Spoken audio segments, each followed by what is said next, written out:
మన జీవితంలో సంవత్సరాల వెంబడి సంవత్సరాలు సంవత్సరాలు వెంబడి సంవత్సరాలు వెళ్ళిపోతూనే ఉన్నాయి. 2023 ప్రారంభ దినాల్లో మనందరం చాలా గొప్ప తీర్మానాలు చేశాం. చేసిన తీర్మానంలో ఎంతవరకు నమ్మకంగా బ్రతికామంటే అది చాలా పెద్ద ప్రశ్న. కానీ 2023 సంవత్సరం అయిపోయింది, 2024 సంవత్సరంలోనికి ప్రవేశించాం. మరి ఈ సంవత్సరంలో కూడా కొన్ని తీర్మానాలు చేశాం. మరి చేసిన తీర్మానాల విషయంలో ఎంతవరకు బ్రతుకుతావు అంటే అది కూడా ఒక ప్రశ్నే. దేవుడు మన దగ్గర నుంచి ఎవ్రీ ఇయర్, ప్రతి సంవత్సరం మన దగ్గర నుంచి ఆయన నూతనత్వాన్ని కోరుకుంటున్నాడు. ప్రతి ఇయర్ దేవుడు మన దగ్గర నుంచి ఏమి ఆశిస్తున్నాడంటే నూతనత్వాన్ని దేవుడు ఇష్టపడుతున్నాడు. నూతనత్వాన్ని దేవుడు ఇష్టపడుతున్నాడు. కానీ ప్రాచీన స్వభావాన్ని విడవలేని స్థితిలో చాలాసార్లు మనం బ్రతుకుతున్నాం. అపోస్తుడైన పౌలు గారు ఒక మాట చెప్పాడు. చూడండి, ఆ మాట ఈ సమయంలో మనం చదువుదాం. కొరింథీయులకు రాసిన 2వ పత్రిక మీరు తీస్తే 5వ అధ్యాయం. కొరింథీయులకు రాసిన 2వ పత్రిక 5వ అధ్యాయం 17వ వచనంలో ఒక మాట ఇలా రాయబడింది. తీస్తారు అందరూ దయచేసి. కాగా ఎవడైనను క్రీస్తునందున్న ఎడల వాడు నూతన సృష్టి. ఎవడైనను క్రీస్తునందున్న ఎడల వాడెవడంట? నూతన సృష్టి. యేసుక్రీస్తులో ఉంటే ప్రతి వ్యక్తి నూతన సృష్టి. పాతవి గతించెను, ఇదిగో క్రొత్తవాయను. ఇదిగో క్రొత్తవాయను. పాతవేమైనా గతించినాయి, క్రొత్తవాయిని. నిజంగా ఈ రోజున ప్రభు అయిన యేసుక్రీస్తు నందు మీరున్నారు అంటే ఖచ్చితంగా మీరు ఒక నూతన సృష్టి అనే విషయం దయచేసి ఇక్కడ కూర్చున్న మీలో ఏ ఒక్కరూ మర్చిపోకూడదని దేవుని నామములో ఈ సమయంలో నేను తెలియజేస్తున్నాను. నేను 3 మాటలు ఈ ఆరాధనలో మీతో షేర్ చేసుకోవాలని నేను ఇష్టపడుతున్నాను. బట్ క్లుప్త సందేశమే. ఒక 45 నుంచి 50 నిమిషాలు మాత్రమే మాట్లాడాలనుకుంటున్నాను. జాగ్రత్తగా 3 మాటలు జాగ్రత్తగా మనం ఆలోచించేద్దాం. ఈ నూతన సంవత్సరంలో మొదటి ఆదివారంలో మనందరం చేరి దేవుణ్ణి ఆరాధిస్తున్నాం కనుక దేవుడు మనకిస్తున్న ఒక చిన్న వర్తమానాన్ని జాగ్రత్తగా మనం ఆలోచించేద్దాం. 3 మాటలు రాసుకుంటే జాగ్రత్తగా రాసుకోండి. ప్రొజెక్టర్లో ఏం ప్రజెంట్ చేయబడదు. తర్వాత ఒక చిన్న వీడియో చూపిస్తాను. నూతన సృష్టి అనే ఒక చిన్న హెడ్డింగ్ పెట్టుకోండి. తర్వాత 3 మాటలు చెప్తాను, రాసుకోండి. దేవుడు క్రొత్త విషయాలను వాగ్దానం చేస్తాడు. ఎవ్రీ ఇయర్ క్రొత్త విషయాలను వాగ్దానం చేస్తాడు. ద సెకండ్ వన్, క్రొత్త విషయాలను సిద్ధపరుస్తాడు. థర్డ్ వన్, క్రొత్త వాటిని కోరుకుంటాడు. 3 మాటలు నేను మరలా చెప్తున్నాను. ఈ నూతన సంవత్సరంలో దేవుడు క్రొత్త విషయాలను లేదా క్రొత్త వాగ్దానాలను చేస్తాడు. పోయిన సంవత్సరమే వచ్చిన వాగ్దానం బహుశా ఈ సంవత్సరం కూడా మీకు రాలేదని నేను అనుకుంటున్నాను. కనుక వాగ్దానంలో మార్పు జరిగింది. అంటే దేవుడు క్రొత్త విషయాలను వాగ్దానం చేస్తాడు. ఇది మొదటిది. రెండోది, దేవుడు క్రొత్త విషయాలను సిద్ధపరుస్తాడు మన కోసం. 3వ మాట ఏంటంటే దేవుడు కొత్త వాటిని మన దగ్గర నుంచి ఏం చేస్తాడంటే ఆయన కోరుకుంటున్నాడు. ఆయన కోరుకునే దేవుడు. కనుక దయచేసి ఈ మాటలు మనం జాగ్రత్తగా ఆలోచన చేయడానికి కొంత సమయం ప్రయత్నం చేద్దాం. దేవుడు క్రొత్త విషయాలను వాగ్దానం చేస్తాడు. అంటే ప్రతి సంవత్సరం నిన్ను క్రొత్తగా చూడాలని ప్రభు ఇష్టపడుతున్నాడు. క్రొత్తగా చూడటం అంటే క్రొత్త బట్టలు కట్టుకోవటం ఇది కాదు దేవుడు చూస్తుంది. పైన అలంకరణ, పైన రూపాన్ని గురించి కాదు దేవుడు మాట్లాడేది. దేవుడు క్రొత్త విషయాలను నీకు వాగ్దానం చేసి వాటిని ఇవ్వాలని ఇష్టపడుతున్నాడు ఆయన ప్రతి సంవత్సరం. ఆయన క్రొత్త వాటిని, నూతనమైన వాటిని, ఆయన చేసిన వాగ్దానాలు ఏంటి అంటే కొన్ని మాటలు దేవుని వాక్యములో నుంచి ఆలోచన చేద్దాం. యెషయా గ్రంథం 43వ అధ్యాయం, దయచేసి యెషయా గ్రంథం 43వ అధ్యాయం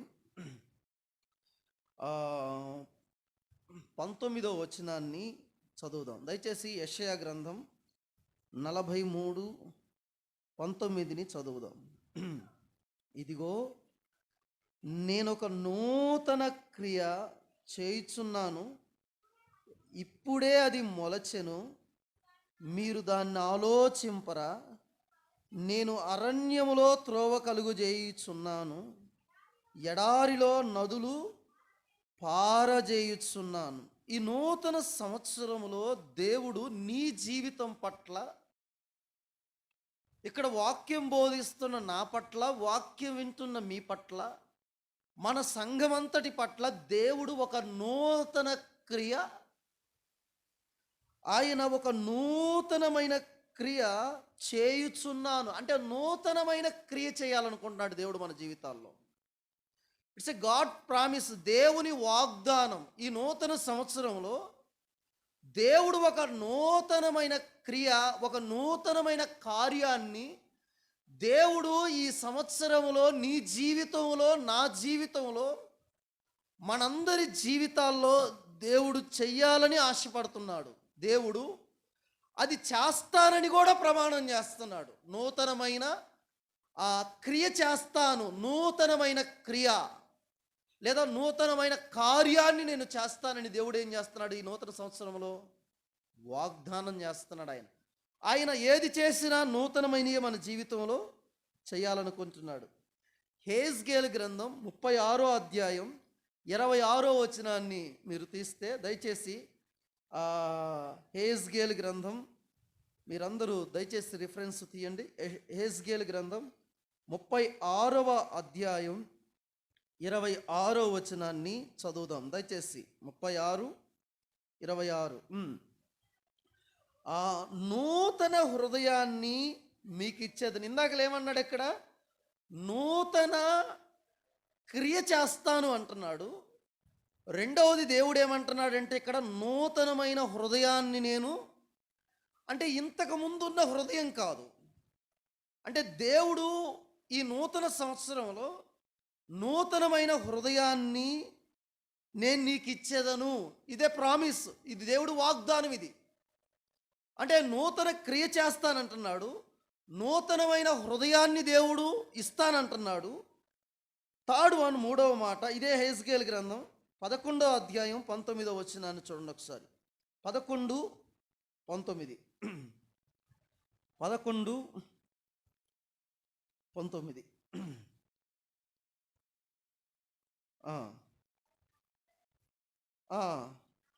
నా విధులను అనుసరించి గైకొనున్నట్లు నేను వారి శరీరములో నుండి రాతి గుండెను తీసివేసి వారికి మాంసపు గుండెను ఇచ్చి వారికి ఏక మనస్సు కలుగజేసి వారి యందు నూతన ఆత్మను, ప్లీజ్ యువర్ అండర్స్టాండ్, అంటే దేవుడు కొత్త విషయాలను మనకు వాగ్దానం చేస్తున్నాడు.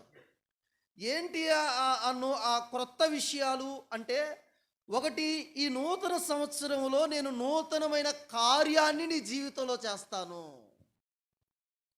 ద సెకండ్ వన్, రెండవది ఏమంటే నేను నూతనమైన హృదయాన్ని నేను నీకు ఇస్తాను. It's a third one. దేవుడు మూడవది ఏమంటున్నాడంటే నూతన ఆత్మను నేను నీకు ఇస్తాను, నా ఆత్మను నేను నీకు ఇస్తాను. అంటే గాడ్ ప్రామిస్, దేవుని ప్రమాణం ఇది, దేవుని వాగ్దానం ఇది. మరొక మాట, ఇర్మియా గ్రంథం 31:22. ఈ 4 మాటలు మనసులో పెట్టుకుందాం మనం జాగ్రత్తగా. ఇర్మియా గ్రంథం ఒకటి. దయచేసి ఇర్మియా గ్రంథం 31:22.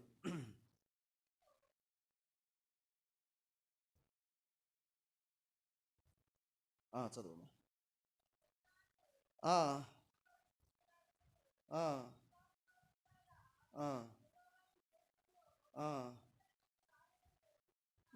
నూతనమైన కార్యాలు అన్నాడు. యెషయా గ్రంథం 40:30 చూడండి ఒకసారి. యెషయా 40 ప్లీజ్, 40:30 ఒకసారి చూడండి. యెషయా 40:30 ఒకసారి తీయండి. అక్కడ ఏమంటున్నాడు?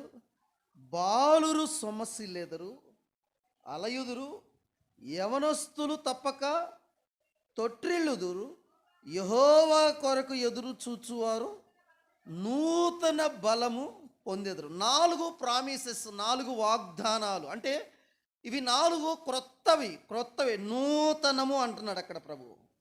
నేనొక నూతనమైన క్రియ చేయుచున్నాను, నేను నూతనమైన హృదయాన్ని నీకు ఇచ్చేదను, నూతన ఆత్మను నీకు ఇచ్చేదను, బట్ సేమ్ టైం నూతనమైన నా బలాన్ని నీకు అనుగ్రహిస్తా. అంటే ప్రభు ఏది ఇచ్చినా కానీ ఈజ్ ఎ ఫ్రెష్, నూతనమైన ఆశీర్వాదాన్ని, నూతనమైన దీవెనను, నూతనమైన వాగ్దానాలను దేవుడు మన జీవితాల్లో దేవుడు అనుగ్రహిస్తున్నాడు.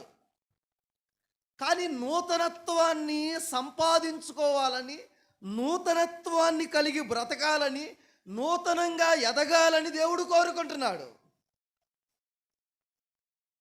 కనుక దయచేసి వినండి. దేవుడు నూతనమైనవి లేదా క్రొత్త విషయాలను మనకేం చేస్తున్నాడమ్మా?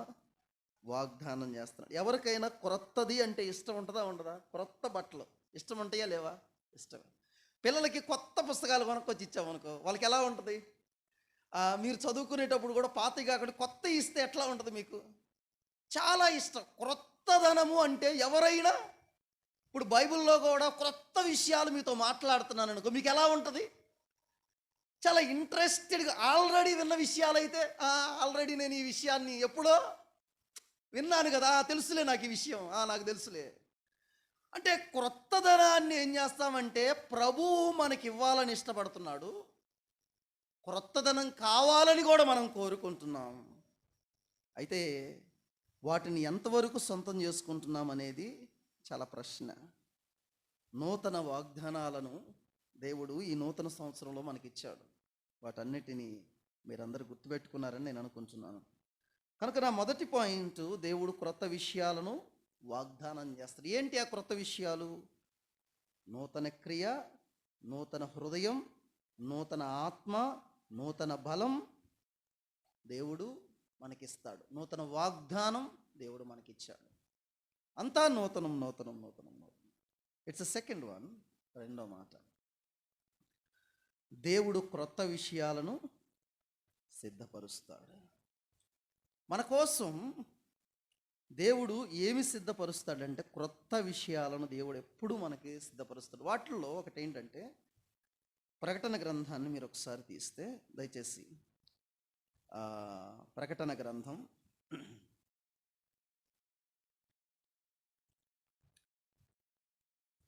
21వ అధ్యాయాన్ని మీరు తీస్తే,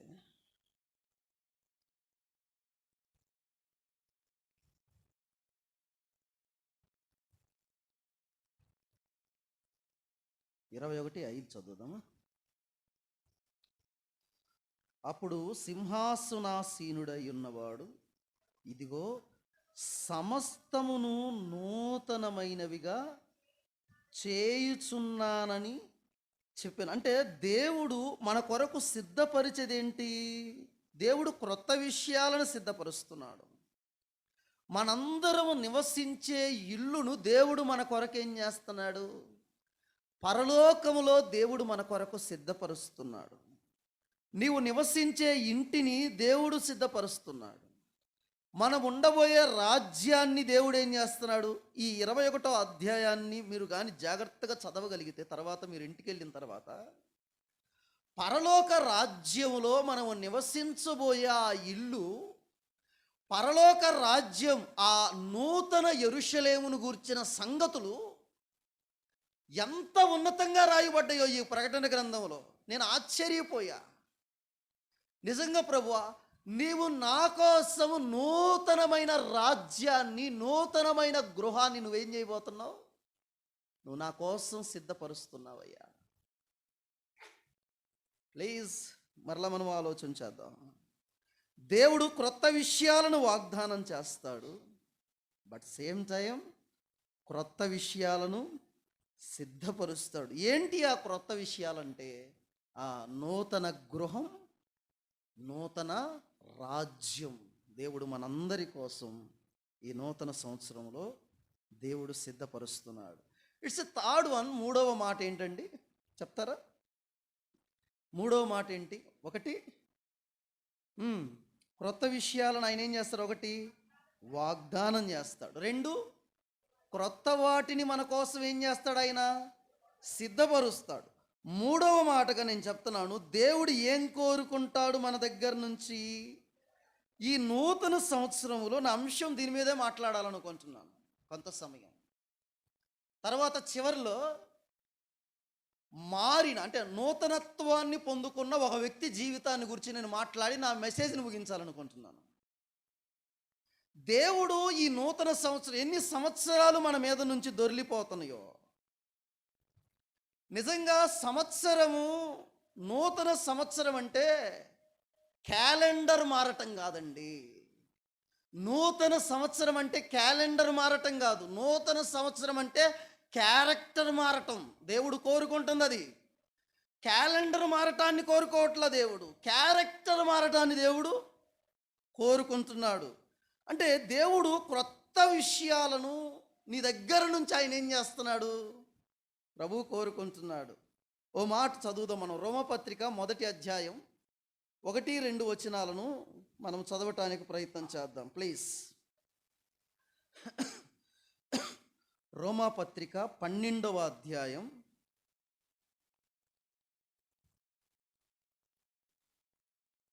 1-2 వచనాలు. కాబట్టి సహోదరులారా, పరిశుద్ధమును దేవునికి అనుకూలమునైన సజీవ యాగముగా మీ శరీరములు ఆయనకు సమర్పించుకొనుడని దేవుని వాత్సల్యమును బట్టి మిమ్మును బతిమాలుకొనుచున్నాను. ఇట్టి సేవ మీకు యుక్తమైనది. మీరు ఈ లోక మర్యాదను అనుసరింపక ఉత్తమమును అనుకూలమును సంపూర్ణమునయ్యుండ దేవుని చిత్తమేదో పరీక్షించి తెలుసుకున్నట్లు మీ మనస్సు మారి, ప్లీజ్ ఆ మాట పట్టుకోండి జాగ్రత్తగా, మీ మనస్సు మారి నూతన మగుట వలన మీరేం పొందురు అంటే, మీరు నూతన మగుట వలన రూపాంతరము పొందండి. మనస్సు మారి రూపాంతరం పొందాలని దేవుడు ఆశపడుతున్నాడు నీ దగ్గర.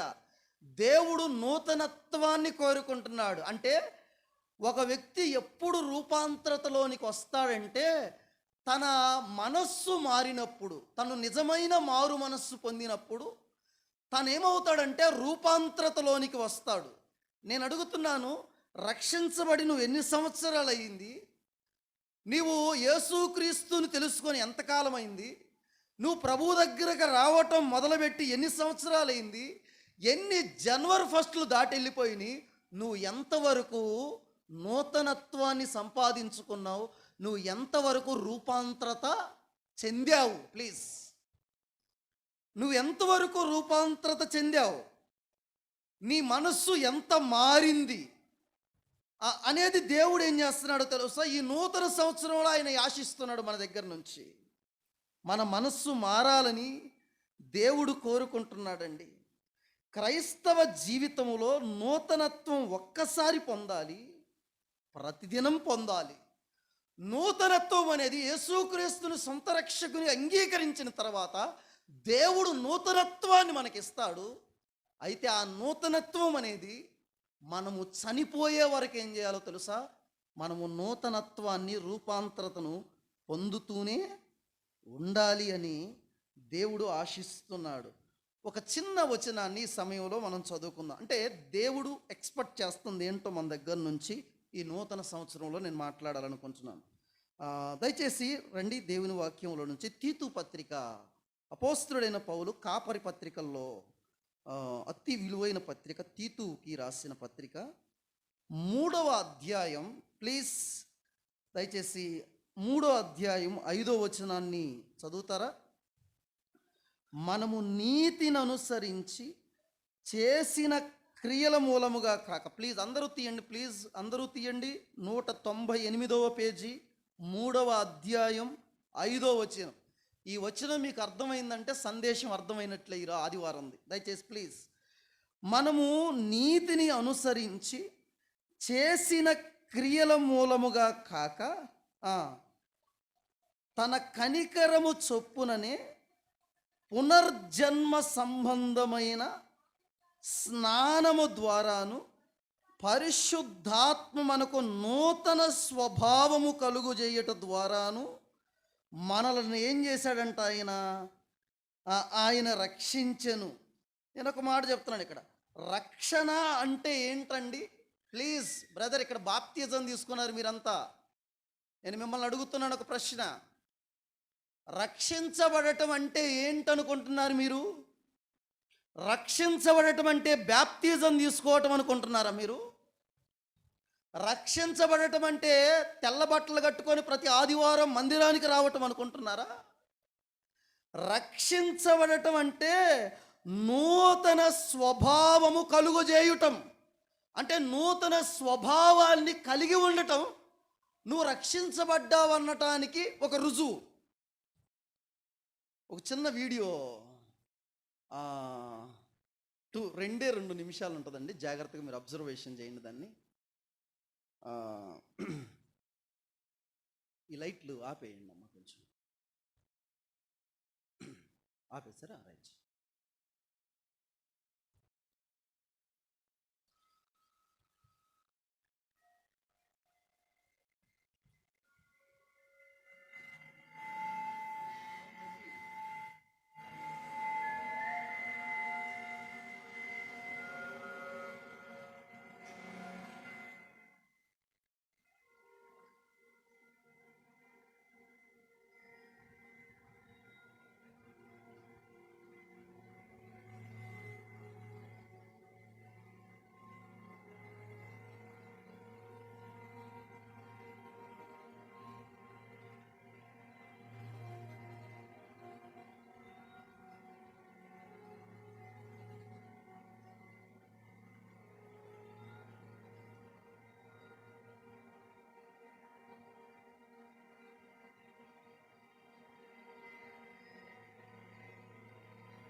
అందరూ చూశారు దాన్ని? చూశారనుకుంటున్నాను నేను. పాము ఏం చేసిందండి అక్కడ? కుసము వెడుచుట. పాము పైన కుసము విడుచును కానీ దాని లోపల ఉన్న విషాన్ని అది విడిచిందా? హలో బ్రదర్స్ అండ్ సిస్టర్స్, నేను మిమ్మల్ని అడుగుతున్నాను ఈ మాట. దయచేసి ఇప్పుడు ఆ పాము అది కుసము విడచాలి అంటే అది చాలా పెయిన్తో కూడిన విషయం. అది అంత సాధారణమైన విషయం కాదు. అదేమవుద్దంటే 2 బండల సందుకెళ్ళి చాలా రాపిడి ఉండాలి. అది కుసము విడవాలంటే ఆ కుసము విడవటానికి 2 బండల సందు కానీ చెట్లు సందు కానీ ఇరుకైన మార్గంలోనికి వెళ్ళి తన కుసాన్ని విడిచి బయటికి వస్తుంది. ఒక సంవత్సరానికి ఒక పాము 7 నుంచి 8 సార్లు ఏం చేసిద్దంటే తన కుసాన్ని విడిచిద్దండి. కానీ మీకు తెలుసా, దాని విషాన్ని ఒక్కసారి కూడా విడవదండి. అసలు 7 సార్లు దాని కుసాన్ని విడిచిద్ది, కానీ దాని స్వభావాన్ని, దాని విషాన్ని మటుకు అనవసరంగా ఎక్కడ అది విడిచిపెట్టదు.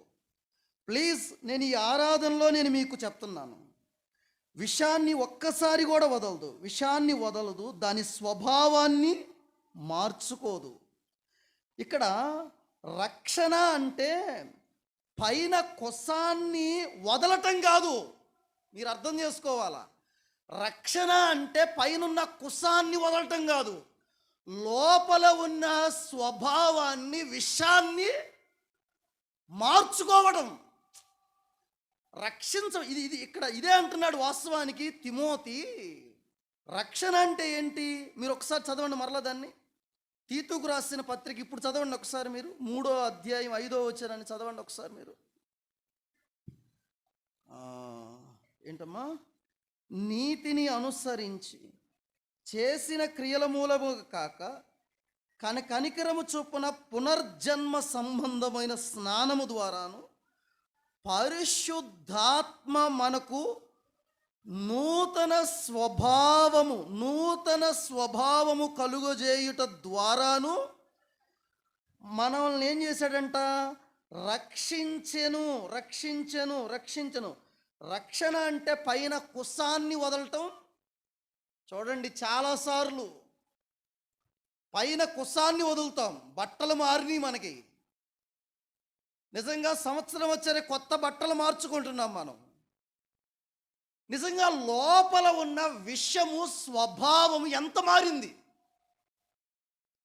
లోపల ఇన్సైడ్ ఎంత మారావు నువ్వు. బయట నువ్వు ఎలా ఉన్నావు అనేది డజంట్ మ్యాటర్. నువ్వు లోపల ఎలా ఉన్నావు, నీ స్వభావం ఎంత మారింది అన్నదే దేవుడికి ఈ నూతన సంవత్సరంలో నీ నుంచి దేవుడికి కావాలండి. రక్షించబడ్డాననుకునే నీకు ఆ స్వభావం మారిందా? పైకి మారింది. ఏంటో తెలుసా? ఇంతకుముందు వందనాలు చెప్పట్లేదు, ఇప్పుడు వందనాలు చెప్తున్నావు. ఇంతకుముందు నువ్వు పలకరించట్లేదు, ఇప్పుడు నువ్వు పలకరిస్తాను. ఇంతకుముందు రంగుగొడ్డలు వేసుకునేవాడు, ఇప్పుడు తెల్లగొడ్డలు వేసుకుంటున్నావేమో. ఆదివారం బల్లారాధన రోజు, ఆ ముందు రోజు ఎవరితో గొడవ పెట్టుకోకుండా సమాధానంగా వచ్చి బల్ల తీసుకొని వెళ్తున్నావేమో, నాకు తెలియదు. బట్ ఇదే నూతనత్వము అనుకుంటే నువ్వు పొరపడుతున్నావు అంటున్నాడు దేవుడు. భక్తులు ఎప్పుడు కూడా నూతనత్వం కోసం వాళ్ళు ఏం చేస్తారంటే, భక్తుల గురించి నేను మాట్లాడుతున్న, విశ్వాసులు కాదు. భక్తులు ఎప్పుడు నూతనత్వం కోసం ఎప్పుడు ప్రయత్నిస్తూనే ఉంటారు. బట్ సేమ్ టైం వాళ్ళు ప్రయత్నంతో పాటు ఏముంటుందో తెలుసా? ప్రార్థన ఉంటుంది. అంటే నాకు నూతనత్వం కావాలని ప్రయత్నం ఒక్కటే సరిపోదు, నూతనత్వం సంపాదించుకోవటానికి ప్రయత్నం కావాలి. బట్ సేమ్ టైం ప్రార్థన కూడా మనకి కావాలి. హబాక్కుక్ అంటాడు, చూడండి ఒక మాట, నూతనత్వాన్ని కోరుకున్నాడు, నూతనత్వం కావాలని ప్రభువుని అడిగాడు. ప్రయత్నము ప్రార్థన రెండూ ఉన్నాయి అతనిలో. ఈ రోజున నీలో ప్రయత్నం ఉండి ప్రార్థన లేకపోయినా, ప్రార్థన నుండి ప్రయత్నం లేకపోయినా నూతనత్వాన్ని నూతన సంవత్సరంలో నువ్వు సంపాదించుకోలేవు. చూడండి ఒకసారి హబాక్కుకు గ్రంథాన్ని మీరు తీస్తే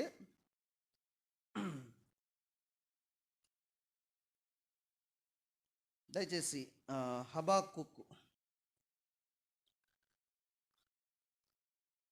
3వ అధ్యాయం 1వ వచనం. ప్రవక్తయగు హబాక్కుకు చేసిన ప్రార్థన ఏంటి? 2వ వచనాన్ని చదువుదాం. యెహోవా, నిన్ను గూర్చిన వార్త విని నేను భయపడుచున్నాను. యెహోవా, సంవత్సరములు జరుగుచుండగా నీ కార్యములను నూతనపరుచుము. సంవత్సరములు జరుగుచుండగా దాన్ని తెలియజేయుము తెలియజేయుము తెలియజేయుము. ఇక్కడ ఏమన్నాడు హబాక్కూకు? సంవత్సరములు జరుగుచుండగా నీ కార్యము నూతనపరచయ్యా. అంటే ఇది హబాక్కూకు యొక్క ప్రార్థన. దేవా, మరి 2023వ సంవత్సరం నా బ్రతికి ఇలాగే ఏడ్చింది, మరి 2024వ సంవత్సరం కూడా నేను ఇలాగే ఉండాలా? లేదు ప్రభువా, సంవత్సరములు జరుగుతున్నాయి, నాలో ఒక నూతనమైన కార్యాన్ని జరిగించయ్యా. అసలు హబాక్కూకు మొదటి అధ్యాయానికి, హబాక్కూకు గ్రంథం చివరి అధ్యాయానికి ఇది రాడికల్ చేంజ్ అండి అసలు అతని ప్రార్థనలో. అంటే అతడు నూతనత్వం కొరకు దేన్నైతే అడిగాడో చివరి వచనాల్లోకి వచ్చారు దాన్ని పొందుకున్నాడు అతను హబాక్కూకు. మీకు తెలుసా, దేన్నైతే అడిగాడో నూతన కార్యం చేయ, నా జీవితంలో నూతన కార్యాలు జరిగించయ్యా. నీ జీవితంలో నూతన కార్యాలు ప్రభు నా జీవితంలో చెయ్యాలని నూతనత్వం కొరకైన ప్రయత్నం ఉందా నీలో? ద సెకండ్ వన్, ప్రయత్నం ఒక్కటే కాదు, ప్రార్థన ఉందా నూతనత్వానికి సంబంధించి? ఎంతవరకు నూతనత్వం కొరకు దేవుని మీద ఆధారపడుతున్నాం?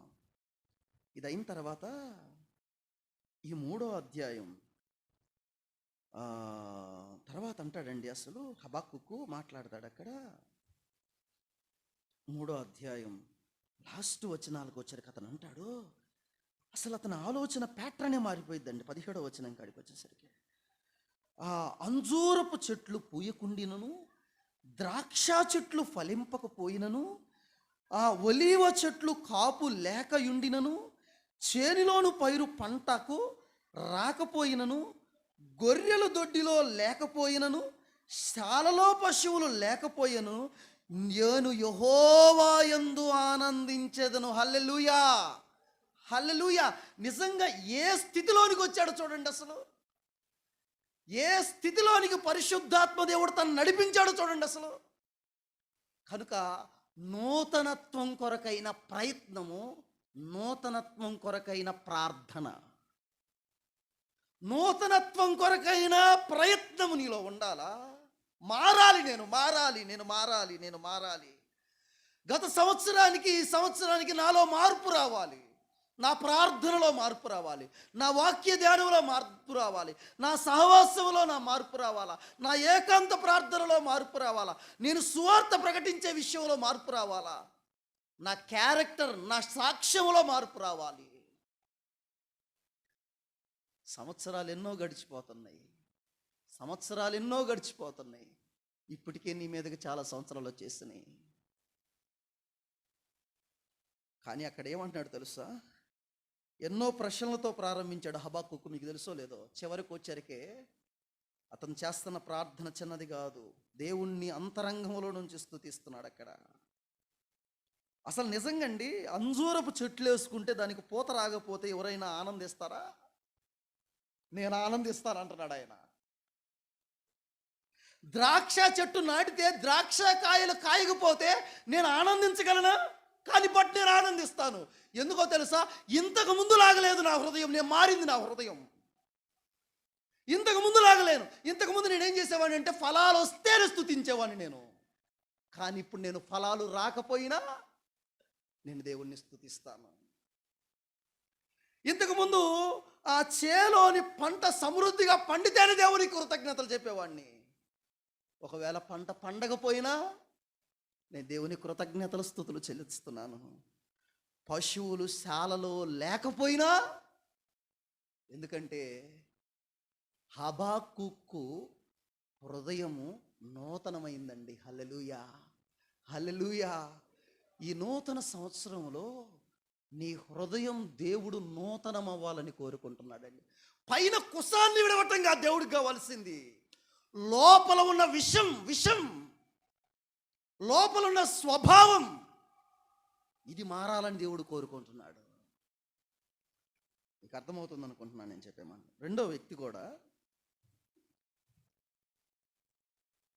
మిమ్మల్ని చూస్తే అదే భయంగా ఉందండి. మిమ్మల్ని అందరినీ చూస్తుంటే, కొన్నిసార్లు కొంతమందిని చూస్తుంటే నాకు కొంచెం భయంగానే ఉంది. పైకి కుసాన్ని విడిచి లోపల విషాన్ని, ఆ స్వభావాన్ని అట్లాగే పెట్టుకొని బ్రతుకుతున్నారేమో అని భయంగా ఉందండి నాకు.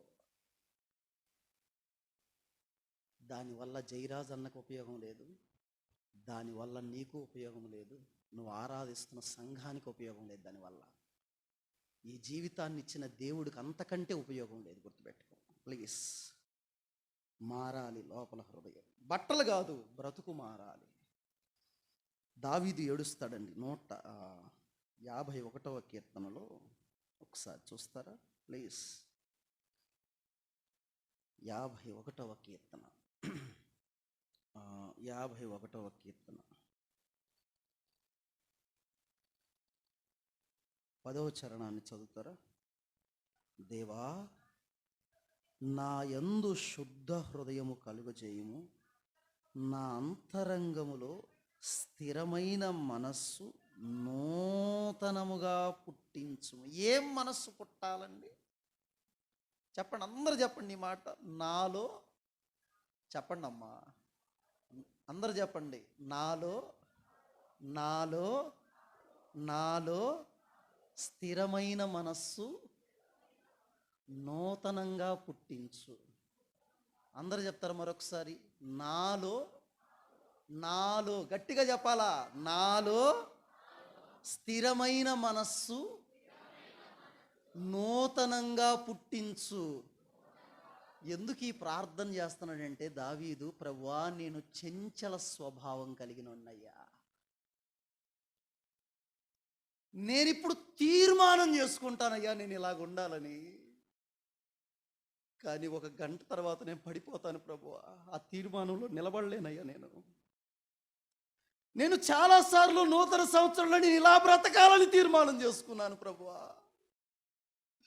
బట్ నేను చంచల స్వభావం కలిగిన మనుషుని కాబట్టి నేను తీసుకున్న తీర్మానంలో నేను స్థిరంగా బ్రతకలేకపోయాను ప్రభువా.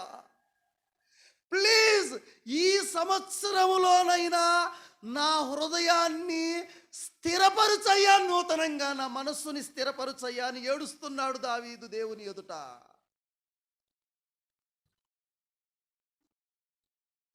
నిజంగండి, దేవుని సన్నిధిలో ఈ ప్రార్థన దావీదు కేవలం దేవా నాకు నూతనమైన స్థిరమైన హృదయాన్ని నూతనంగా పుట్టించని అడగటం మాత్రమే కాదండి, దావీదు ప్రయత్నం చేశాడు, ప్రార్థన చేశాడండి. ఈ రోజున స్థిరమైన హృదయం నూతనంగా నాకు పుట్టించని మీరు ప్రయత్నం చేయాలి, బట్ ప్రార్థన చేయాలి. మీ ప్రయత్నం, మీ ప్రార్థన మిమ్మల్ని క్రీస్తునందు నూతన సృష్టిగా చేసిద్దండి. దేవునికి స్తోత్రం. హల్లెలూయా, హల్లెలూయా. మీ ప్రయత్నం, మీ ప్రార్థన ప్రభువునందు మీరు నూతన సృష్టిగా మార్చబడతారు ఈ 2024వ సంవత్సరంలో. దేవుడు నీ దగ్గర నుంచి ఎక్స్పెక్ట్ చేస్తుంది ఇదేనండి. ఎందుకో తెలుసా? దేవా నేను చంచల మనస్సు గల వాడిని ప్రభువా, మందిరములో ఒకలాగుంటున్నానయ్యా, కానీ మందిరం బయట ఒకలాగా బ్రతుకుతున్నానయ్యా, నాలో స్థిరత్వం లేదు ప్రభువా. దేవుని చేతిలో ఏదైతే, నేను ఒక్క మాట చెప్తున్నానమ్మా, దేవుని చేతిలో ఏదైతే పడుతుందో అది నూతనమైద్దండి. హల్లెలూయా. దేవుని చేతిలో ఏదైతే పడుతుందో, దేవుని చేతిలోకి ఏదైతే వస్తుందో అది నూతన సృష్టిగా మార్చబడిద్దండి. దేవుడు నూతనము చెయ్యలేని దానిని చేతిలోనికి తీసుకోలేడు. దేవుడు పట్టుకున్నాడు అంటే నూతనత్వం వచ్చే వరకు ఆయన ఏం చేయడు, ఆయన వదిలిపెట్టాడు. ఎప్పటి వరకో తెలుసా? ఫిలిప్పీ పత్రిక 1:3 ప్రకారం క్రీస్తు దినం వరకు నిన్ను నూతన పరుస్తూనే ఉంటాడండి ఆ ప్రభువు. నేను ఇలా చెప్తున్నాను కొన్ని మాటలు. లోకమంతా యాకోబుని మోసగాడుగా చూస్తే, దేవుడు యాకోబు పుట్టక ముందే దేవుడు యాకోబుని ఇశ్రాయేలుగా చూశాడండి. It's true. లోకమంతా యాకోబుని మోసగాడుగా చూసింది, కానీ యాకోబు పుట్టక ముందే దేవుడు యాకోబుని ఇశ్రాయేలుగా చూశాడండి. లోకమంతా రాహాబును వేశ్యగా చూసింది, కానీ రాహాబును ప్రభు వంశావళి లింకులో చూశాడండి. ఆయన వంశావళి లింకులో చూశాడండి. ఆమెని విశ్వాస వీరుల పట్టికలో చూశాడండి ఆమెను ముందుగానే ప్రభు. నిజంగా నూతనత్వం. పేతురుని అందరూ పిరికివాడుగా చూస్తే పేతురుని ప్రభు మహాధైర్యశాలిగా ప్రభు చూచాడు. నేను ఒక మాట అడుగుతున్నాను. ఇంతకు ముందు ఉన్న కోపం, చెడు ఆలోచనలు, చెడు చూపులు, క్రియలు, దురుస్తనం, మొండితనం, ప్రార్థనలేమి, వాక్యం పట్ల నిర్లక్ష్యత, ఇవన్నీ నీలో ఇంకా ఉన్నాయంటే ఏమి మారినట్లు? నీవు ఇంకా నీలో కోపం ఉంది, నీలో ఇంకా మొండితనం ఉంది, ఇంకా దురుస్తనం ఉంది, నీ చూపులేం మారలేదు, ప్రార్థనలో ఇంప్రూవ్మెంట్ లేదు, వాక్య ధ్యానంలో ఇంప్రూవ్మెంట్ లేదు, సహవాసంలో ఇంప్రూవ్మెంట్ లేదు. నేను నిజమే అడుగుతున్నాను, నువ్వేం మారినట్లు? మారలేదు. కనీసం మార్చబడాలనే ప్రయత్నము లేదు, ప్రార్థన చేయాలనే స్పృహ కూడా లేదు నీకు అసలు. నేను నిజమే చెప్తున్నాను. నేను ఒక మాట చెప్తున్నాను. బాహ్యంగా కనిపించాలని ఎవరైతే ప్రయత్నిస్తారో, ప్లీజ్ యువర్ అండర్స్టాండింగ్, బాహ్యంగా ఎవరైతే కనిపించాలని ప్రయత్నిస్తారో వారు ఆత్మీయ విషయంలో నిర్లక్ష్యంగా ఉంటారండి. వాళ్ళు బాహ్యంగా ఎవరైతే కనిపించాలని కోరుకుంటారో వారు ఆత్మీయ విషయంలో నిర్లక్ష్యంగా ఉంటారు. ఒక ఆత్మీయుడు బయట దాని కొరకు ఎక్కువ శ్రద్ధ చూపడు, లోపల దాని మీద ఎక్కువ శ్రద్ధ చూపుతాడు. సార్వత్రిక సంఘానికి పౌలు గారు పేతురు రాస్తూ సార్వత్రిక సంఘానికి పేతురు రాసిన మొదటి పత్రిక 3వ అధ్యాయం 3వ వచనంలో ఒక మాట చెప్తాడండి. చూస్తారా ఒకసారి ఆ మాట? ప్లీజ్ ఒక్కసారి ఆ మాట చదువుతారా? మూడో అధ్యాయం పేతురు రాసిన మొదటి పత్రిక 3వ అధ్యాయం 3వ వచనాన్ని చదువుతారా ఒకసారి? అంటే దేవుడు ఏం కోరుకుంటున్నాడు నీ దగ్గర నుంచి ఈ నూతన సంవత్సరంలో? జాగ్రత్తగా మీరు అర్థం చేసుకోవాలి ఈ మాటలు. జడలల్లుకొనుటయు, బంగారు నగలు పెట్టుకొనుటయు, వస్త్రములు ధరించుకొనుటయు, వెలుపటి అలంకారము మీకు అలంకారముగా ఉండక సాధువైనట్టు మృదువైనట్టునైన గుణమను అక్షయ అలంకారము గల మీ హృదయపు అంతరంగ స్వభావము మీకు అలంకారముగా ఉండవలెను, అది దేవునికి మిగుల విలువ కలిగింది. ఏంటి మిగుల విలువ? ఏ అలంకరణ? ఆంతరంగిక అలంకరణ. పైన మొన్న ఒకసాట ఒక పెళ్ళికి వెళ్ళానండి, వాక్యం నాదే. వెళ్తే ఆ పెళ్ళిలో మెసేజ్ చెప్పాలి. ఆ అబ్బాయి అక్కడ నేను పోయే టైంకి ఆడ ఏమీ లేదు, సప్పిడి లేదు. ఏంది ఇంకా చాలా 10:30, 11 అవుతుంది, ఏమీ ఆడ ఊసు లేదు. తర్వాత ఏంది లేట్ అవుతుందంటే పెళ్లి కొడుకు లేట్ అవుతుంది. ఎందుకు లేట్ చేశారు తెలుసా? పెళ్లి కొడుకు మీసాలు తెల్లబడ్డాయని దానికి రంగేయటం కోసం దేవుని సేవకుల్ని గంట సేవ కూర్చోబెట్టారంటే రంగు తీసుకొచ్చి కలిపి పూచేదాకా. అక్కడక్కడ తెల్ల ఎంటుకలు వచ్చినాయి. అంటే ఈ బాహ్య అలంకరణకి ప్రాధాన్యత ఇస్తూ ఆత్మ సంబంధమైన వాటిని తొంగలో దొక్కేస్తున్నావంటే నీ ఆత్మ ఎంత నూతన పరచబడింది అసలు? నీవు ఆధ్యాత్మికంగా ఎంత నూతన పరచబడుతున్నావు అసలు? బాధాకరమైన విషయాలు కొన్ని. కనుక దేవుడు బాహ్య సంబంధమైన దానికి అధిక ప్రాధాన్యత ఇస్తూ ఆంతరంగికమైన వాటికి ప్రాధాన్యత ఇవ్వడం లేదు అంటే నీ ఒక వేషధారి అనే విషయం నువ్వు ఎప్పుడు మర్చిపోవకు దయచేసి ప్లీజ్. నువ్వు బాహ్య సంబంధమైన దానికి అధిక ప్రాధాన్యత ఇస్తూ ఆంతరంగికమైన దానికి అధిక ప్రాధాన్యత ఇవ్వలేకపోతున్నావు అంటే నువ్వు ఒక వేషధారి అనే విషయం ఎప్పుడు మర్చిపోవాకు. నీ లోపల స్థితి ఏంటనేది దేవుడికి కావాల. మొదట దేవుడికి కావాల.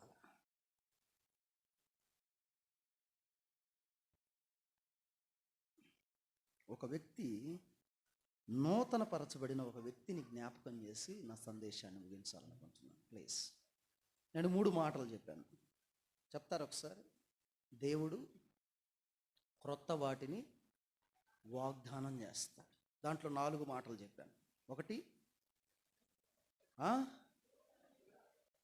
2 3 4 తర్వాత నెక్స్ట్ 1. దేవుడు నూతనమైన వాటిని సిద్ధపరుస్తాడు మన కోసం. పరలోక రాజ్యం, నూతన గృహం. 3వది, దేవుడు క్రొత్త విషయాలను మన దగ్గర నుంచి కోరుకుంటాడు. ఏంటిది క్రొత్త విషయం?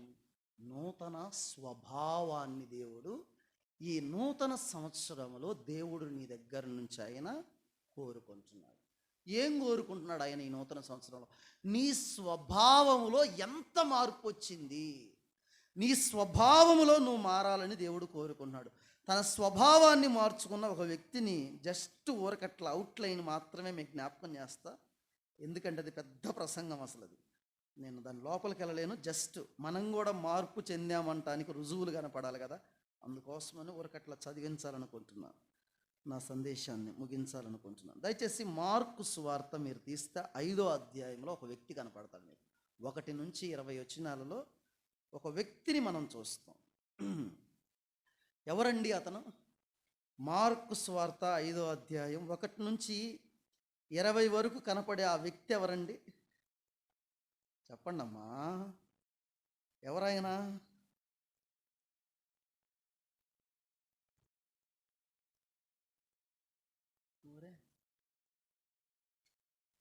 ఎవరు ఆ వ్యక్తి కూడా తెలీదా? ఎవరయ్యా? వినపట్లా? సేనాదయ్యం బట్టినోడు. సేనాదయ్యం బట్టినోడు మారాడు. అతనిలో కలిగిన మార్పును మాట్లాడతాను ఈ సమయంలో, మీరు జాగ్రత్తగా చూడాలా. అంటే ఆ సేన వదిలిందో లేదో ఒకసారి మనం కూడా కొంచెం, అంటే నూతనత్వాన్ని దేవుడు ఏం చేస్తున్నాడు మన దగ్గర నుంచి కోరుకుంటున్నాడు. అంటే నూతన పరచబడిన వ్యక్తి అని ఒక చిన్న హెడ్డింగ్ పెట్టుకోండి వరకట్లా. నూతన పరచబడిన ఒక వ్యక్తి. 5:15 చదువుతారా ఒకసారి? జస్ట్ నేను ఊరకట్ల జ్ఞాపకమే చేస్తున్నానండి, ఇది చాలా పెద్ద టాపిక్ అసలు ఇది. దయచేసి 5:15. జనులు జరిగినది చూడవెళ్ళి యేసునొద్దకు వచ్చి, సేనాను దయ్యములు పట్టినవాడు బట్టలు ధరించుకొని స్వస్థ చిత్తుడై కూర్చొని యుండుట చూచి భయపడిరి. ఇతడు ఏమయ్యాడండి? స్వస్థ చిత్తుడై, లేకపోతే దేహశుద్ధి అయి అని రాయబడాల. ఇక్కడ ఏమి రాయబడింది? స్వస్థ చిత్తుడై. స్వస్థ చిత్తుడు అంటే ఏంటి? ఏందండి, తెలుగే కానీ మాట్లాడుతుంది. స్వస్థ చిత్తుడు అంటే ఏంటి? చిత్తములో స్వస్థత వచ్చింది అంతే. ఆడ అంటే మిగతా వాళ్ళని చూడండి, దేవుడు చాలామందిని బాగు చేశాడు, కానీ ఈ మాట పరిశుద్ధాత్మ దేవుడు ఎక్కడ ఉపయోగించలా. కానీ ఇక్కడ మాత్రం మెన్షన్ చేసి చిత్తములో స్వస్థత వచ్చింది, చిత్తం మారింది. ఇంతకుముందు చిత్తం వేరు, ఇప్పుడు తన చిత్తం ప్రభువు చిత్తమే ఇప్పుడు తన చిత్తంగా మార్పు చెందింది. మార్పు చెందింది. జాగ్రత్తగా ఇక్కడ మనము కొన్ని మాటలు మనం ఆలోచిద్దాం. రక్షించబడ్డావు అంటే నూతన స్వభావము రావడం, నూతన స్వభావం రావటం. నీగ్రో అని ప్రపంచంలో అతి ప్రమాదకరమైన ఒక తెగ ఉండేదండి. వాళ్ళు ఒక ఒక ఒక నిగ్రో అంటారు, నిగ్రో అంటారు వాళ్ళల్లో వాళ్ళు ఎంత క్రూరత్వం కలిగిన వాళ్ళు అంటే, ఈ నిగ్రో అనేవాళ్ళు 5 రూపాయలకు కూడా మర్డర్ చేసేస్తారండి మనిషిని. అంత భయంకరమైన వాళ్ళు. అయితే వాళ్ళల్లో జాయిన్ అవ్వటం కోసం ఒకరోజు ఒక వ్యక్తి వెళ్ళాడు. నేను కూడా ఈ నిగ్రో దాంట్లో నేను కూడా పాలిభాగస్తున్న అవుతా, నన్ను కూడా చేర్చుకోమంటే వాళ్ళు అన్నారు, మేము చేర్చుకోని అన్నారు. ఎందుకు చేర్చుకోవు? నాకు కూడా మనుషుల్ని చంపాలని చాలా ఆశగా ఉంది, ప్లీజ్ నన్ను కూడా చేర్చుకో అని అతను చాలా రిక్వెస్ట్ చేసి చాలా వాళ్ళ కాళ్ళు పట్టుకున్నాడు అంట. పోయి అతను కాళ్ళు పట్టుకుంటే, సరే మేము నిన్ను చేర్చుకోవాలంటే 2 కండిషన్లు అని చెప్పారంట వాళ్ళు. ఒకటి, నెంబర్ 1 కండిషన్, నిన్ను మాలో చేర్చుకోవాలంటే నువ్వేం చేయాలంటే, ఫస్ట్ వన్, నీ కళ్ళకు గంతలు కట్టేస్తాం. గంతలు కట్టేసి ఒక గదిలో నిన్ను ఉంచుతాం. తరువాత ఒక వ్యక్తి ఏం చేస్తాడంటే కత్తి తీసుకొని నీ మీదకి విసిరేస్తాడు. కానీ నీకు తగిలి కుచ్చుకొని చచ్చిపోయావు అంటే మాకు సంబంధం లేదు. కానీ కత్తి విసిరేసే వ్యక్తికి కంటికి ఏం కట్టుకోడు, కానీ నీకు మాత్రం ఏం చేస్తాం, మేము కళ్ళకు గంతలు కడతాం. కనుక దీనికి నువ్వు ఇష్టమేనా అని అడిగారంట. రెండో ఆప్షన్, నువ్వు దీంట్లో జాయిన్ అవ్వాలంటే నీ 2 కాళ్ళు కట్టేసి పైన గుంజకి యాలదీసి రబ్బర్ ఉంటుంది కదండి లావుది, ఆ బట్టలన్నీ ఊడదీసేసి కడ్రాయర్ మీద నిన్ను నిలబెట్టేసి ఆ యొక్క రబ్బర్ తీసుకొని కొడతాం, నిన్ను 100 దెబ్బలు కొడతాం అన్నారంటండి. అసలు ఈ రెండిట్లో ఏది కావాలో నువ్వు తేల్చుకోమని చెప్పారంట వాళ్ళు. ఓరు నాయనా, ఇదేంది, మొదట చూస్తేనేమో అది ఒక్క దెబ్బకే చంపేస్తారేమో, కత్తి ఇసిరేస్తే అది కుచ్చుకుందంటే చచ్చిపోతాను, ఇదంటే కళ్ళకు గంతలు ఉండవు కాబట్టి కొట్టించుకునేది కాబట్టి 100 దెబ్బలే కాబట్టి అతనేమయ్యాడు, సరే రెండో దానికి ఓకే చెప్పాడండి. తన 2 కాళ్ళు కట్టేసి పైకి ఏలాడదీశారు. ఏలాడదీసి బలవంతులైన 2 మనుషులను పిలిపించి ఒక్కొక్కరు 50 దెబ్బలు కొట్టాల. ఆ రబ్బర్ తీసుకొని కొడితే, ఫస్ట్ దెబ్బ కొడితే అసలు చర్మం అట్లా లెగిసి వచ్చిందండి. అసలు బలవంతుడు కొడితే చర్మం అట్లా లెగిసి వస్తే రెండో వ్యక్తి వచ్చి మరలా దెబ్బ పడిన కాడి దెబ్బ పడిందండి. అసలు అట్లా 100 దెబ్బలు తిన్నాడండి అతను. తిన్న తర్వాత ఆ గ్రూప్లో జాయిన్ అయ్యాడు అతను. తర్వాత చాలామందిని చంపాడు అతను. అయితే ఈ వ్యక్తి చాలా కోపిష్ట. అతను తర్వాత దినాల్లో మారిపోయాడు. చాలా విపరీతమైన కోపం కలిగిన వాడు, చాలా మాటకు చంపేసేవాడు అండి జనాల్ని. అయితే ఇలాంటి వ్యక్తి యేసుక్రీస్తు ప్రభుని గురించి విని మారు మనసు పొంది రక్షించబడ్డాడండి. దేవునికి స్తోత్రం. హల్లెలూయా, హల్లెలూయా. అతడు రక్షించబడ్డాడు అనటానికి రుజువుగా ఒకరోజు ఏం చేసిందంటే, వాళ్ళ ఇంటి దగ్గర ఒక పాప ఏం చేసిందంటే ఉడుకుడుకు టీ తీసుకొచ్చి ఆయన తల మీద పోసేసిందండి. ఇతడు ఎంత మారాడా తెలుసుకుందామని వెంటనే కోపం, పాత పురుషుడు ఒక్కసారి ఉద్రేకంతో రావాలనుకో, అమ్మో నేను యేసు ప్రభుని నమ్ముకున్నాను కదా, అలా ఉండకూడదని మళ్ళీ కంట్రోల్ చేసుకుని ఆ పాపను దగ్గరికి పిలిచి తల మీద చేయి పెట్టి గాడ్ బ్లెస్ యూ తల్లి అన్నాడంటండి. ఇది కదా మారు మనసు అంటే, ఇది కదా నూతనత్వం అంటే. నిజంగా అట్లాంటి ఒక భయంకరుడు నిజంగా అతని తల మీద టీ పోస్తే దగ్గరికి పిలిచి గాడ్ బ్లెస్ యూ తల్లి. దేవుడు కోరుకుంటున్నది ఈ నూతన సంవత్సరం. నిజమే నేను చెప్తున్న మాట. 5వ అధ్యాయాన్ని గురించి మనం జాగ్రత్తగా ఆలోచన చేస్తుంటే, జాగ్రత్తగా చూడండి కొన్ని మాటలు. ఈ 7వ వచనాన్ని చదువుతారు ఒకసారి. 5వ అధ్యాయం 7వ వచనం. జాగ్రత్తగా చూడండి అమ్మ మాటలు ప్లీజ్ కొంచెం. ఎస్. సర్వోన్నతుడైన దేవుని కుమారుడా, ఏమంటున్నాడండి ఇతడు ఇప్పుడు మారాడా మారలేదా? ఈ మాట పలికేటప్పటికి మారాడా మారలేదా? మారక ముందు యేసును అతను అంటున్న ప్రశ్న ఏంటో తెలుసా? నాతో నీకేం పని? ఇప్పుడు మారిన తర్వాత తన స్వభావం ఏమంటున్నాడో తెలుసా? ఒక్కసారి చూడండి. 18వ వచనాన్ని ఒకసారి చదువుదామా? ఆయన దోణి ఎక్కినప్పుడు దయ్యములు పట్టినవాడు ఆయన యొద్ద తన్నుండనిమ్మని ఆయన్ని బతిమాలు కొనెను. జాగ్రత్తగా వినండి. మార్పు చెందక ముందు ఏమంటున్నాడు ప్రభుని? నాతో నీకేం పని?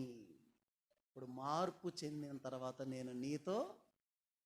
మార్పు చెందని వ్యక్తి ఒకప్పుడు యేసు ప్రభుకు దూరంగా ఉండే జీవితం. ఒక వ్యక్తి మార్పు నూతనత్వంలోకి వస్తే యేసు ప్రభుని వదిలి ఉండలేని జీవితం. యేసు ప్రభు సహవాసాన్ని వదిలిపెట్టి ఉండలేని జీవితం. తన్నుండనిమ్మని ఏం చేశాడండి అతను? దెయ్యములు పట్టినవాడు బ్రతిమిలాడాడు, ప్లీజ్ ప్రభువా నేను నీతో. అప్పుడేమన్నాడు ఆయన? సముద్రం మీద నుంచి దోణి దిగి వస్తుంటే, సర్వోన్నతుడైన దేవుని కుమారుడు నాతో నీకేం పని? గురిని చూశాడు అట్లా. ఇప్పుడు అంటున్నాడు, నీతో నేను ఉంటానయ్యా. మార్పు చెందినవాడు, నూతన స్వభావం కలిగినవాడు దేవునితో ఉండటానికి ఇష్టపడతాడండి. దేవునికి స్తోత్రం, హల్లెలూయా. దేవుని సన్నిధితో ఉండటానికి టైం ఇస్తాడండి తను. అప్పుడు ఇవ్వలేదు. నెంబర్ 2, అతనిలో వచ్చిన 2వ మార్పు జాగ్రత్తగా చూద్దాం. 5వ వచనాన్ని ఒకసారి మీరు చూస్తారా? మార్కు సువార్త 5వ అధ్యాయం 5వ వచనం చూడండి జాగ్రత్తగా. వాడు ఎల్లప్పుడూ రాత్రింబగళ్ళు సమాధులలోను కొండలలోను కేకలు వేయుచు తన్ను తాను రాళ్లతో గాయపరుచుకొనుచుండెను. ప్లీజ్, గాయపరుచుకొనుచుండెను. నాకు తెలిసి ఇతనికి ఒంటి మీద కూడా వస్త్రాలు కూడా ఇతనికి ఉన్నాయంటారా? 15వ వచనాన్ని చదువుదాం. జనులు జరిగినది చూడవెళ్ళి యేసునద్దకు వచ్చి, సేనాను దయ్యములు పట్టినవాడు ఏమీ ధరించుకొని, అప్పుడు దాకా అతనికి వాడికి ఏమీ లేవు, బట్టలు లేవు. కానీ యేసు ప్రభు ఒక వ్యక్తిని దర్శించిన తర్వాత అతనికి ఏమొచ్చినాయి? బట్ట అనేది బైబిల్ గ్రంథంలో మనిషి యొక్క శీలానికి, మనిషి యొక్క సాక్ష్యానికి సాదృశ్యంగా ఉంది బైబిల్లో బట్ట అనేది. అంతకుముందు ఈ గెరాసేనుల ప్రాంతంలో బ్రతికే వ్యక్తికి సాక్ష్యం లేదు. కానీ ప్రభువు దగ్గరకు వచ్చిన తర్వాత తనకేమొచ్చింది? సాక్ష్యం. నూతనత్వము, నూతన స్వభావం కలిగిన వాడికి ఏముంటుందో తెలుసా? సాక్ష్య జీవితం ఉంటుందండి. హల్లెలూయా. నేను అడుగుతున్నాను, నీకుందా సాక్ష్యం? బ్రదర్, సిస్టర్, నేను అడుగుతున్నాను, నీ ఇంట్లో నీకు సాక్ష్యం ఉందా? నువ్వు వెళ్తున్న సంఘంలో నీకు సాక్షిగా ఉందా? నువ్వు దిగంబరిగా ఉన్నావా? నేను ఈ దిగంబరత్వాన్ని గురించి మాట్లాడలేదండి, ఆత్మీయ దిగంబరత్వాన్ని గురించి మాట్లాడుతున్నా నేను. ప్లీజ్. అంతకుముందు అతనికి బట్టలు లేవు, కానీ ప్రభువు వచ్చిన తర్వాత అతనికి ఏం తొడిగాడు? బట్టలు తొడిగాడు. తనకు సాక్ష్య జీవితాన్ని ఇచ్చాడు, తనకు పరిశుద్ధ జీవితాన్ని ఇచ్చాడండి. Please please please please. బట్టలు లేవు, సాక్ష్యం లేదు. సాక్ష్యం వచ్చింది. ఇంతకుముందు 5:9 చూస్తే అతన్ని ఏం పట్టింది తెలుసా? సేన. 2000 దెయ్యాలకు మించి ఆయన్ని పట్టింది. 20వ వచనంలోకి వచ్చేసరికి అతడు దేవుని వాక్యాన్ని ప్రకటిస్తున్నాడు. ప్లీజ్. అంతకుముందు అతని అంతరంగం దురాత్మతో నిండితే, యేసు అతన్ని దర్శించిన తర్వాత తన అంతరంగం దేవుని ఆత్మతో నింపబడిందండి. దేవునికి స్తోత్రం, హల్లెలూయా. అంతకుముందు దురాత్మకు కేంద్రమైన తన హృదయం తర్వాత పరిశుద్ధాత్మకు కేంద్రమైంది తన హృదయం. ఈరోజు నేను చెప్తున్నా, నూతనత్వం అంటే ఏంటనుకుంటున్నావు నువ్వు? ఈ నూతన సంవత్సరంలో దేవుడు ఎక్స్పెక్ట్ చేస్తున్నాడు నీ దగ్గర నుంచి, ఇది కోరుకుంటున్నాడు. ఇది అంతకుముందు దురాత్మకు కేంద్రమైంది తన అంతరంగం, ఇప్పుడు దేవుని ఆత్మకు కేంద్రమైంది తన అంతరంగం. నిజంగా నీ హృదయం దేవుని ఆత్మకు కేంద్రంగా ఉందా? కానీ ఈ గెరాసేనుల ప్రాంతంలో ఉన్నవాడు యేసు ప్రభు దర్శించకముందు అపవిత్రాత్మకు కేంద్రం, యేసు దర్శించిన తర్వాత అతను దేవుని ఆత్మకు కేంద్రం. హల్లెలూయా. తరువాత మీరు 3వ వచనాన్ని చూస్తే, 5వ అధ్యాయం 3వ వచనాన్ని చూస్తే జాగ్రత్తగా చూడండి. అక్కడ 5వ అధ్యాయం 3వ వచనాన్ని చదువుతారా? అక్కడ ఏముందండి? వాడు సమాధులలో వాసము చేసేవాడు, సంఖ్యలతోనైనను ఎవడును వానిని బంధించ. ఇతని కేర్ ఆఫ్ అడ్రస్ ఏంటండి? హలో తమ్ముడు, మీ కేర్ ఆఫ్ అడ్రస్ ఏంటి? జైరాజు కేర్ ఆఫ్ అడ్రస్ ఏంటి? పలానా డోర్ నెంబర్, పలానా కాలనీ, పలానా వీధి, పలానా మండలం, పలానా విలేజ్, పలానా మండలం, పలానా డిస్టిక్, పలానా స్టేట్, పలానా కంట్రీ, ఇట్లా వచ్చింది కదా. ఇతని కేర్ ఆఫ్ అడ్రస్ ఏంటి? ఇతని కేర్ ఆఫ్ అడ్రస్ ఏంటంటే కొండలు, సమాధులు, లోయలు, ఇది కేర్ ఆఫ్ అడ్రస్. ఇప్పుడు సమాధుల్లో బ్రతుకుతున్న ఈ వ్యక్తిని సమాజంలోనికి వచ్చి సాక్ష్యం ఇస్తున్నాడండి. హల్లెలూయా. ఇది కదా మార్పు అంటే, ఇది కదా నూతనత్వం అంటే, ఇది కదా మార్పు చెందటం అంటే. ఎక్కడో ఒంటరిగా బ్రతకాల్సిన వాడు, సమాధుల్లో బ్రతకాల్సిన వాడు, తనకు రాళ్లతో పొడుచుకుంటే రక్తం వస్తుంటే దీనికి స్పృహ కూడా తెలియదు అతనికి అసలు. కానీ ఈ వ్యక్తి చెప్పటానికి ఏబి మాసిలామణి గారని మీరు విన్నారో లేదో ఎప్పుడన్నా, అద్భుతమైన దైవజనుడు అండి. అసలు దీన్ని వర్ణించాడండి. అసలు ఈ గెరాసేనుల ప్రాంతాన్ని గురించి ఆయన తన వర్తమానంలో మాట్లాడుతూ ఆయన వర్ణించాడు. ఏబి మాసిలామణి గారు ఊహించాడు ఆయన ఇట్లా జరిగి ఉండొచ్చని. ఇతడు మారంట బట్టలు కట్టుకొని, బహుశా తనకు భార్య పిల్లలు కూడా ఉంటే వాళ్ళ ఇంటికి నడుచుకుంటూ వస్తున్నాడు అనుకోండి. వాళ్ళు చాలా దూరంలో ఉండంట. ఆయన చెప్పిన దాన్ని నేను మీకు చెప్తాను, ఇది నాది కాదండి. ఏబి మాసిలామణి గారు చెప్పిన దాన్ని నేను మీకు చెప్తున్నాను. ఆయనంట నడుచుకుంటూ వస్తుంటేనంట చాలా దూరంలో ఉండి వాళ్ళ పిల్లలు గుర్తుపట్టారంట. మమ్మీ, డాడీ వస్తున్నాడు, మమ్మీ నాన్న వస్తున్నాడంటే, ఏంది మొన్నటిదాకా గుడ్డలు లేవు, ఏమీ లేవు, ఈ మధ్య నేను గుడ్డలు కట్టుకొని వస్తున్నాడు, ఏంది మమ్మీ ఇంత సైలెంట్గా గుడ్డలు కట్టుకొని వస్త్రాలు లేకుండా దిగంబరిగా వీధుల్లో తిరిగి అనేక మంది పీదపడి వాళ్ళని చంపడానికి ప్రయత్నం చేసి ఎట్టొస్తున్నాడు ఏంటంటే, వాళ్ళ అమ్మ అందంటే ఇది కొత్త రకం దెయ్యం అనుకుంటారా, ఇదో కొత్త సైలెంట్ దెయ్యమేమోరా అని ఇట్లా మాట్లాడుతున్నాడంట. వచ్చిన తర్వాత వెంటనే లోపలికి వచ్చేసేయండి అని వాళ్ళ పిల్లల్ని ఇద్దరిని కూడా లోపలికి రమ్మందంట. అలా వెంటనే గడిపెట్టేస్తే ఆయన వచ్చి తలుపు కొడతాడంట. బహుశా ఏదన్నా పేరు అయితే ఆ పేరు పెట్టి ఏమే ఏమే అని తలుపు కొడుతుంటే, ఎవరు నువ్వు, ఎందుకు వచ్చావు నువ్వు ఎక్కడికి? తలుపు ఓపెన్ చేయి, నేను నీతో ఉండాలంటే. ఏందయ్యా, ఏమండి, మిమ్మల్ని ఒకప్పుడు నమ్మే ఈ గాయం చూసావా, నువ్వు చేసింది ఇంకా మాల్లా, ఈడ కొరికావు చూసావు, ఇది ఇంకా పోలా, ఈ కాల్చావు చూసావు, ఇది నువ్వే, నేను నువ్వు మారావంటే నేను నమ్మను నిన్ను, నువ్వు బయట ఉండు, నేను తలుపు తీరంటుందంటావా. లేదు లేదు ప్లీజ్, నేను మారానంటే, నువ్వు మారావంటానికి నువ్వు మారావో లేదో నాకు నమ్మకం కుదరట్లేదు. అదిగో ఆడ చీపురి కట్టు ఉంది కానీ ఆ చీపురి తీసుకుని ఇల్లంతా ఊడివందంట లోపల నుంచి చూస్తా. ఆయన చక్కగా పోయి చీపురు పట్టుకుని మొత్తం ఊడ్చాడంట, అది పక్కన పెట్టాడంట. లేదు నువ్వు మారావో లేదో నాకు ఇంకా తెలియదు, అక్కడ అంట్లు ఉన్నాయి, అంట్లన్నీ దోవందంట, అంట్లన్నీ శుభ్రంగా దోవి ఆడ పక్కన పెట్టాడంట. ఆడ బట్టలు ఉన్నాయి, బట్టలన్నీ ఉతికి. నిజంగా అవన్నీ చేసిన తర్వాత అతనిలో నిజంగా మార్పు వచ్చిందని ఇప్పటికైనా నమ్ముతావా నన్ను? నమ్ముతానండి అని తలుపు తీస్తే ఆ పిల్లల్ని భార్యని దగ్గరికి తీసుకొని గట్టిగా పట్టుకొని వాటేసుకొని ఏడుస్తాడంట. ఒకప్పుడు నా జీవితం దురాత్మ ఉంది, నాకు ఒక వ్యక్తి పరిచయం అయ్యాడు. ఆ వ్యక్తి ప్రభు అయినా యేసు ప్రభు ధోనితో కూడా వస్తానంటే అతను ఏమన్నాడు తెలుసా? నీవు నీ ఇంటికి వెళ్ళు అన్నాడు యేసు ప్రభు. Yes or no? ఏమన్నాడండి? నువ్వు మొదట నీ ఇంటికి వెళ్ళు, తర్వాత అక్కడ అదే మాట ఉందా చూడండి ఒక్కసారి ప్లీజ్. ఉండనిమ్మని బతిమాలకు 19 వచ్చును.